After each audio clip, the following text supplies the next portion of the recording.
welcome to the channel. I hope you're all well, doing some fishing. I also hope that you have had the opportunity to view my last video on the river called Going Rogue. My intention today is to tie both of the flies that I used in that video, and we'll start off with the egg fly.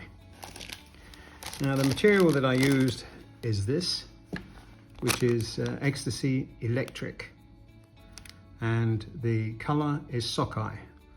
I called it salmon for want of a better word, but the fabrication name is sockeye. And I hope you can see that there are flecks of UV in the material, and there are also fibres which extend beyond the body of the material. So I'll just snip a piece off. And I'm tying with 10-0 pink thread, or rose-coloured thread, however you like to call it. And I'm just going to mount the bead. Now both of these flies are very easy to tie.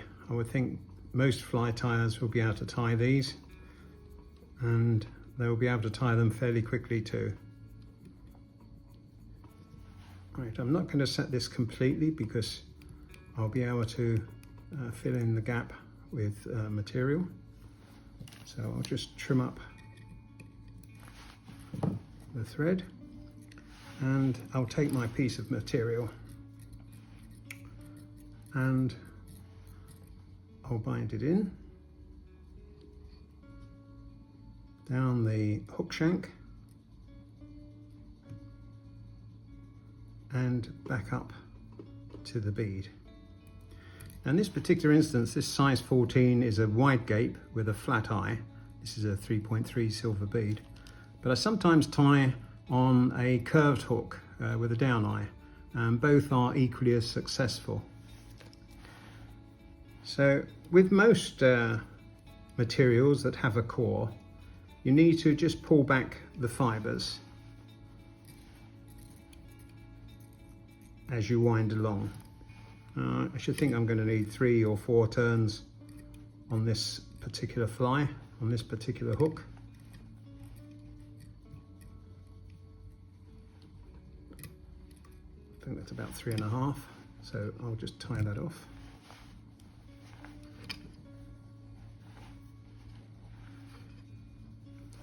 And trim up the excess.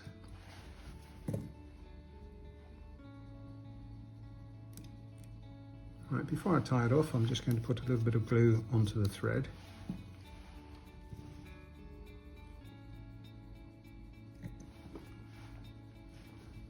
And tie off the fly.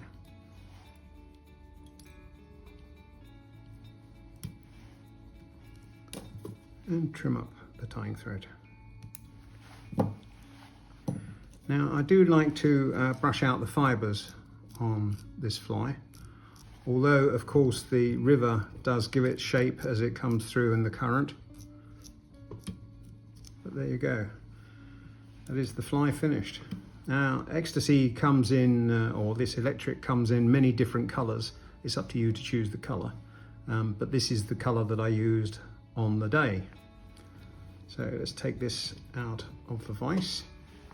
And the next fly I'm going to tie is the pheasant tail, which is on a size 16 light nymph hook with a 2.8 silver bead. Before I tie this, a quick question for you. In the video Going Rogue, I would like you to tell me how many fish I hooked during the video, and put your comments in the comment section with the amount of fish that you think I hooked, and I will send you a set of 6 each of the flies that I used on the day, and it is for 2 people, so the first 2 names that come out with the correct number. If there are more than 2 people that give the correct number, then I'll put the names into the hat. Fairly simple question, how many fish did I hook during the video? So let's get on with this tying. On this particular fly, I'm using a burnt orange 10-0 thread, and as usual I'm just going to set the bead. As I said previously, both of these flies are fairly simple to use. Now, although this particular fly was successful on that day, it's not to say that it can't be successful on other days and different circumstances. Right, now, as you know, I prefer to use on this type of fly for the tail cockhackle fibres, because I think that they are more durable. So I'm just going to take a few out at 90 degrees and tear them off and tie them in. It's just a little bit long, so I'm just going to pull it back a little and trim off the excess. In fact, that's still a little bit too long, so I'm just going to reset those.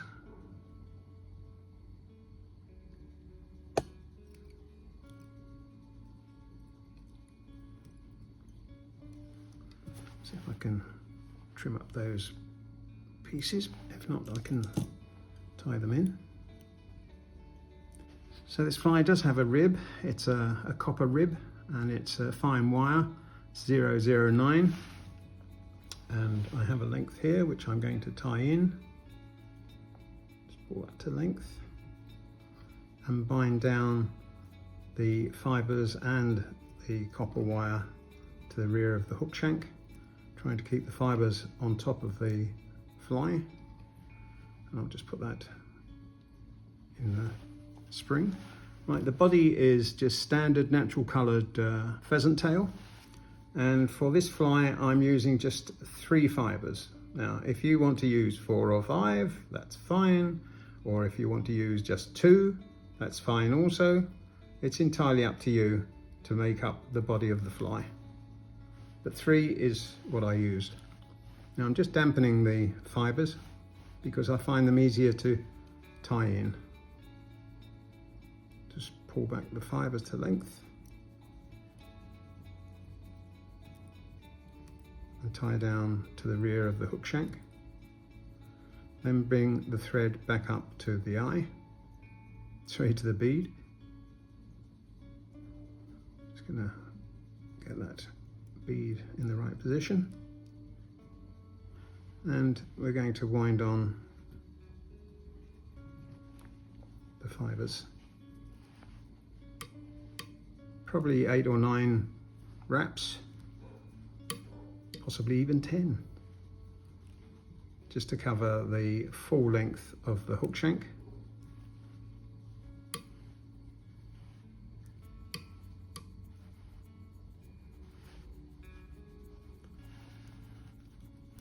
And tie off the pheasant tail and trim it up.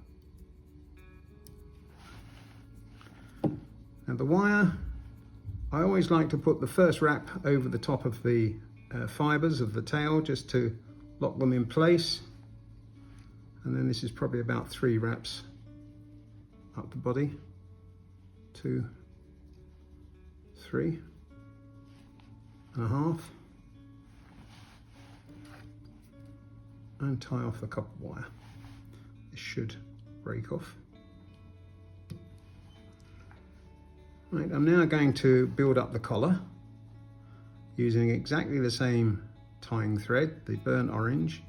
It's not anything bright or fluorescent, it's just the standard tying thread. And before I tie that off, I'm just going to put some glue on the thread.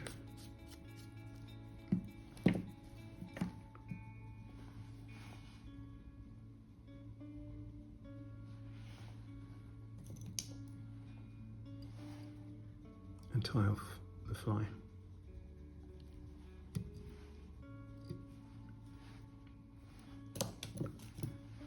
And trim up the tying thread.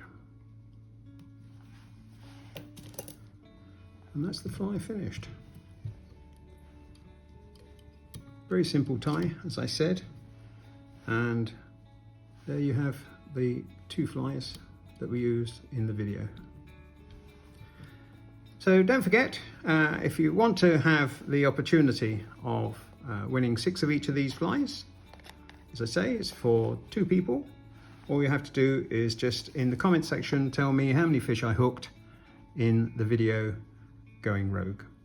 Entries for the competition should be in by the end of next Sunday, which is the 21st of July 2024. Thanks very much for viewing. I hope you enjoyed the tyings, and don't forget to give it a thumbs up, share it if you wish, become a subscriber if you're not already one, and I will see you in the next video. Thanks for viewing.